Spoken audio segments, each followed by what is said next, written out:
Ok, cuando quieras. Okay, fantastic. Hi, everybody. I'm very pleased to be with you, even though I would much more prefer to be in Argentina with you and not through internet. I am now in Geneva because of the pandemic and the situation. I cannot travel. And so I am, it's been now a couple of months that I am talking through internet and through Zoom or Skype to talk about my books. And I've been now speaking to many places in the world through my office in Geneva and through my phone or my computer. And I wish that soon enough I will be able to reunite and to actually come to you guys and to meet for real, because I think that for books it's very frustrating not to be able to meet in person, because books, when you write books, you're alone. When you read a book, you're alone too in your own world. But so then you need this moment where you can be together and discuss about it. Buenas tardes, Joel, bienvenido y muchas gracias por estar aquí. Eres un escritor muy conocido en Argentina y tus libros ya tienen buenas traducciones aquí. Le he preguntado a muchas, antes de empezar el festival, le pregunto a muchas, a nuestros seguidores, a qué autor les gustaría que traigamos. Muchos han pedido por ti. Sé que eres un autor, a pesar, un autor muy joven, pero que también está muy preocupado, muy ocupado por el tema del trabajo, que le importa mucho la labor, el trabajo de escritor. Yes, it's true. I am a perfectionist. That's absolutely right. But I also have a way of writing that is working with no plan. When I start to write a book, I don't have already a plot. I don't have a plan. I don't know what is going to happen in the story. I don't have the characters. I have nothing. I have absolutely nothing. Why? Because this is the way I do. Because I feel like, how can we start a book? And it's a question I'm very often asked by readers. A lot of readers come to me and say, I am trying to write a book. I have this plot. I want to write about it, but I'm stuck. And most of the time I answer to them, but do you really want to write a book?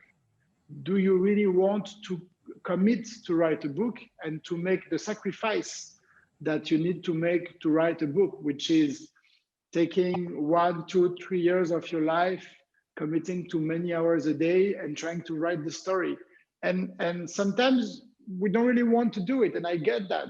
And this is why when myself I start to write a book, the first thing I need to improve is, do I really want to write a book?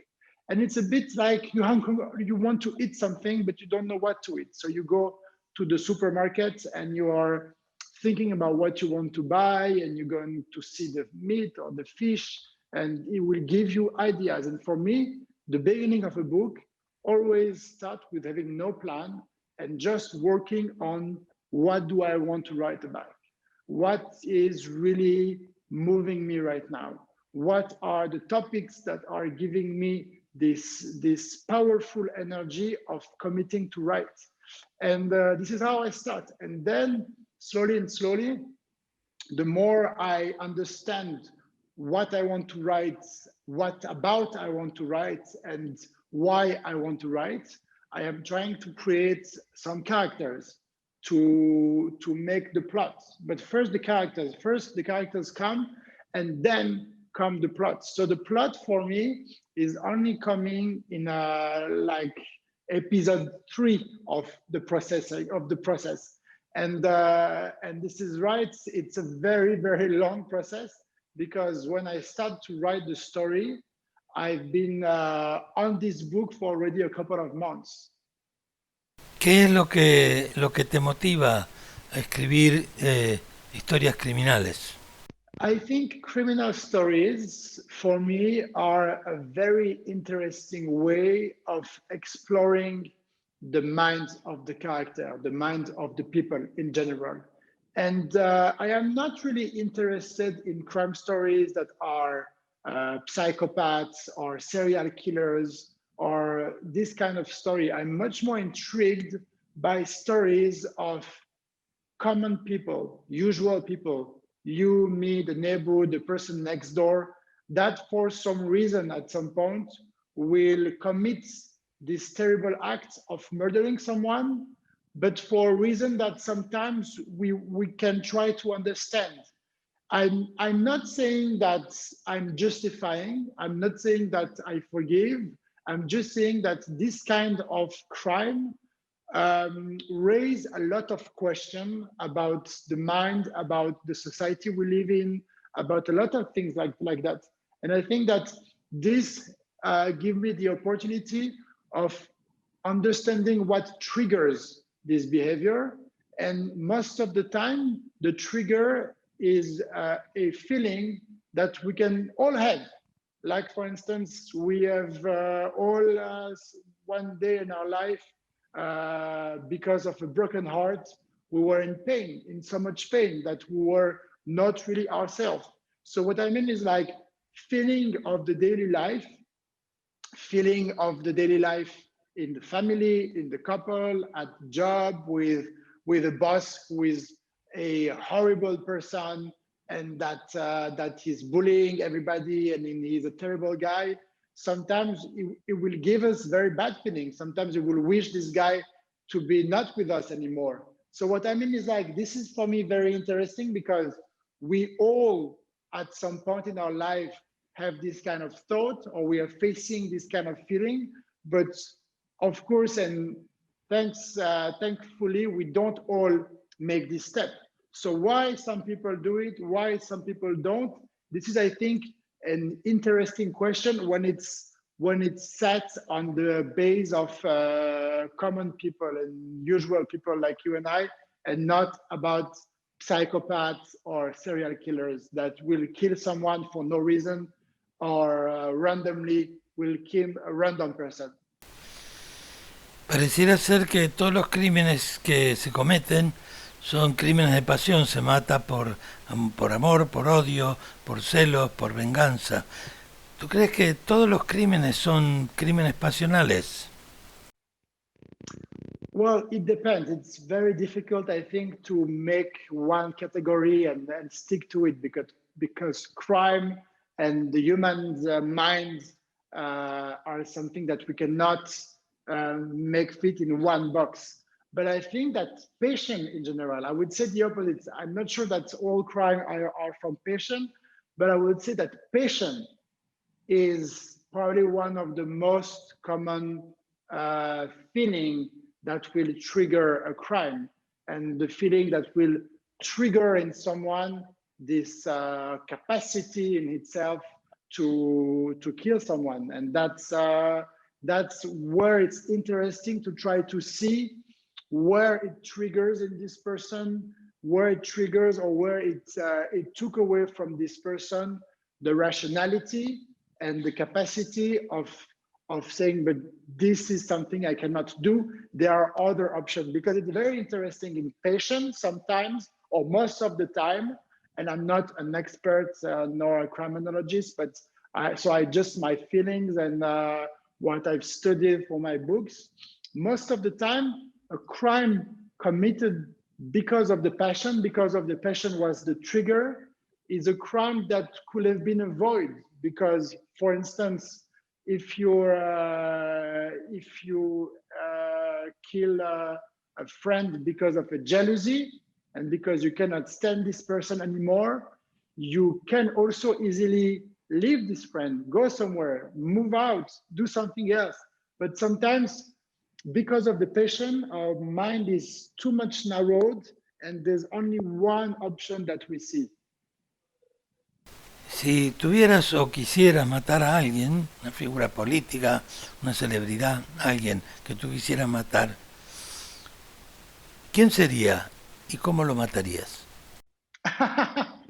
So I reassure you, I have no intention to kill no one, and I have absolutely no plans.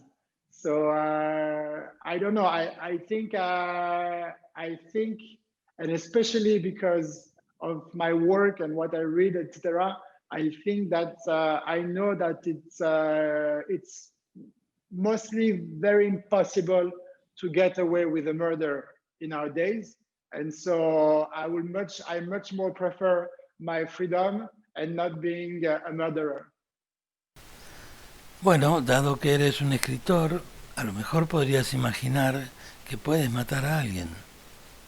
As you said, I am a writer, so I will need a backstory. I will need something to happen, and that's the beginning of of a novel. You're right. You're trying to put yourself in a position and trying to find a motive. Why would someone commit a crime?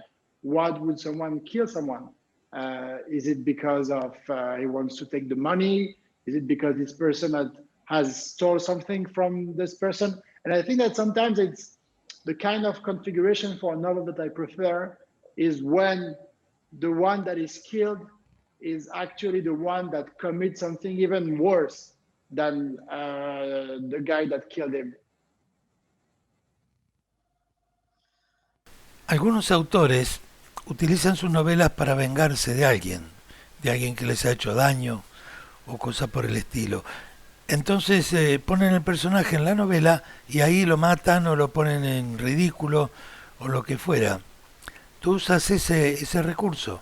No, I don't do that because mostly I am when I write, I am trying to. And that, no, I'm not trying. I enjoy creating something that is not my reality because for me, I write because of the same reason I like to read. It's because I want to be out of the reality. But it's very funny what you said because I don't know if you watched a French movie from the 70s with Jean-Paul Belmondo called Le Magnifique.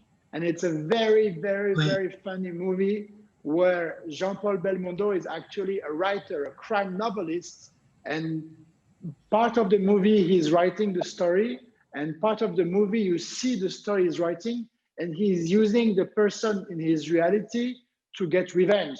And at some point, for instance, there's a policeman that give him a fine in the reality because he was not parked in the right spot.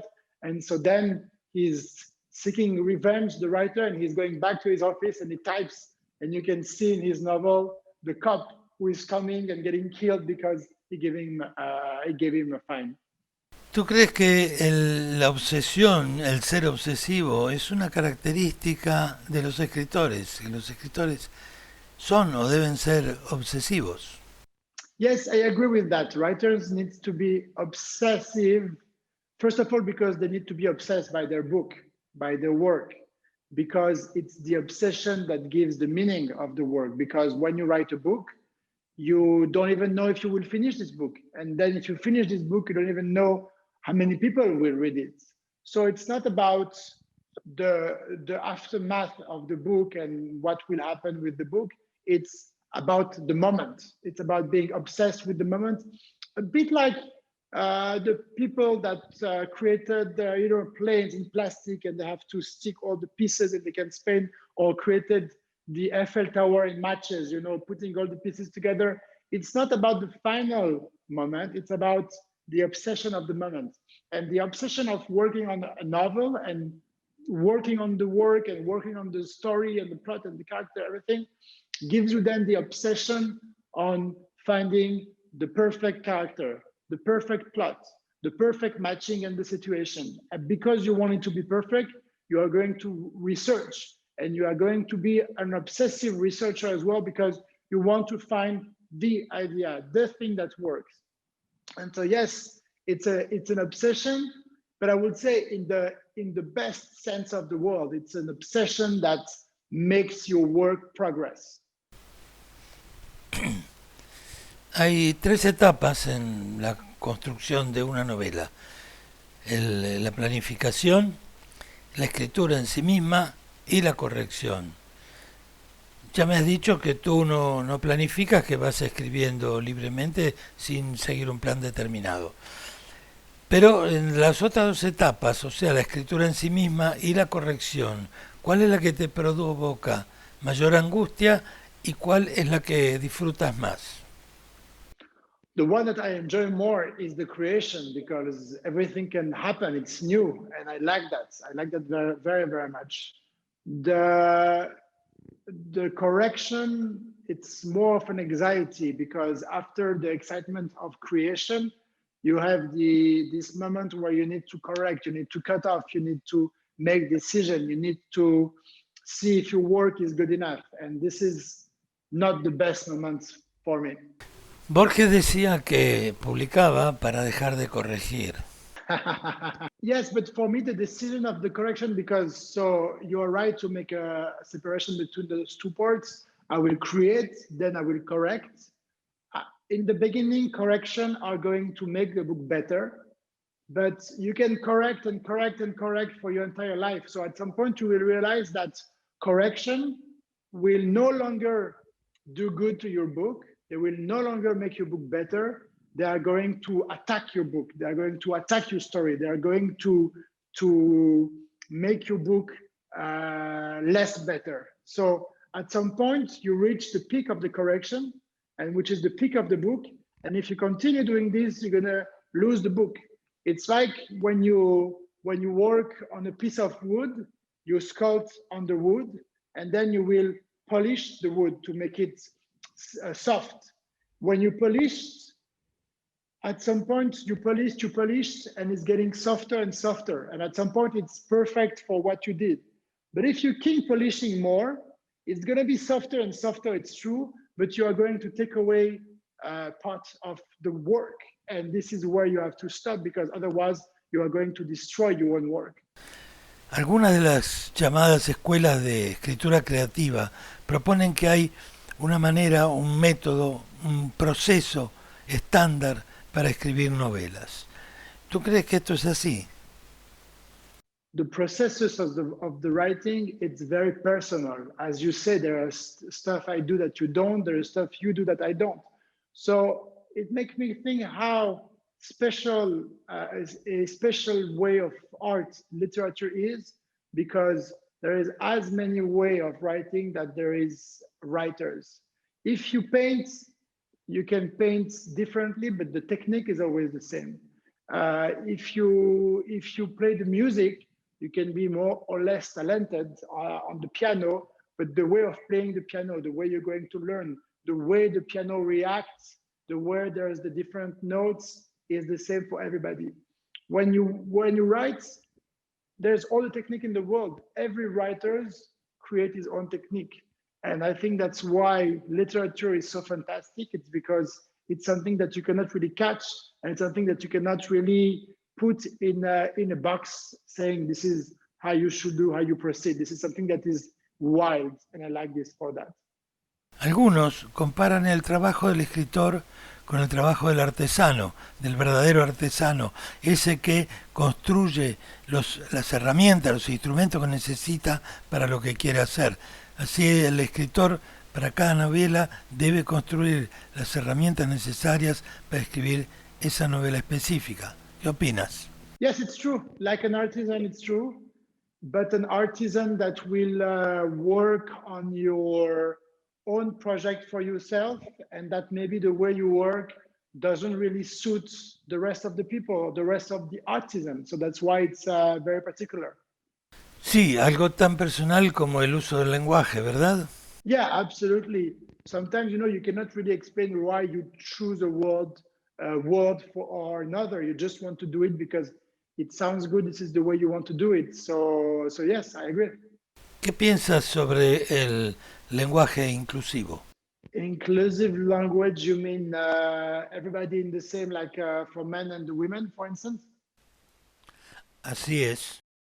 Yeah, I don't know how it is in Spanish. In French, more and more we have this discussion where I think it's weird because we have a language in French that is mostly about men.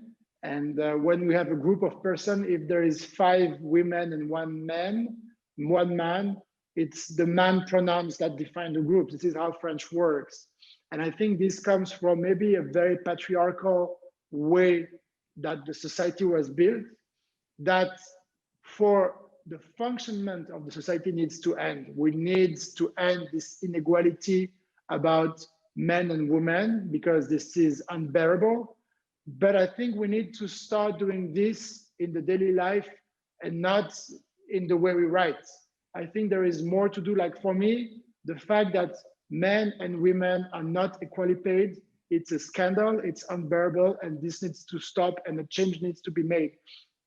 And the change needs to be starting with this and not starting with if we need to change the way we say things and the way we conjugate the words, because conjugation will not make the cause of the woman evolve, but practical change in the world will.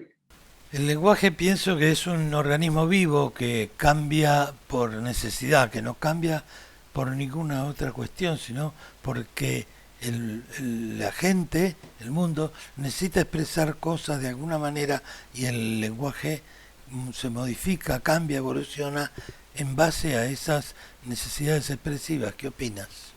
Yes, it's true. It changes the necessity and it's evolved. You're right about that. And evolution is always good. Creo que lo que debemos cambiar es nuestra mentalidad. El lenguaje luego cambiará de acuerdo con con esas modificaciones que hagamos. ¿Qué te parece? We need to change the mentality. You're absolutely right. Change the mentality first and then the rest will follow. Has publicado un libro recientemente, ¿verdad? Yes, ¿Cómo se titula? The Enigma of Room 622. Cuando terminas de escribir una novela como esta, ¿cómo te sientes? ¿Sientes una especie de vacío de que hay algo que se ha perdido, algo que falta? Yes, it excites me very much. And then it's true that the novel takes so much space in your life that the rest is lower. So yes, it's a big roller coaster because when the book is finished, you feel like something lacks in your life. I agree. Como un hijo que se ha ido de casa Yes, it's true. It's absolutely true. y ahora hay que ver cómo le va en la vida. ¿M? It's true. We'll see. We'll see. But thank you very much. I really enjoyed talking with you about that because it's true. It's very special. Gracias a ti y espero que el año que viene, sin pandemia, podamos vernos, puedas venir en persona a conocer Argentina y que tus lectores te conozcan a ti. I wish, and I hope to see you there. Thank you very much for your time and have a great day. Take care. Bye bye.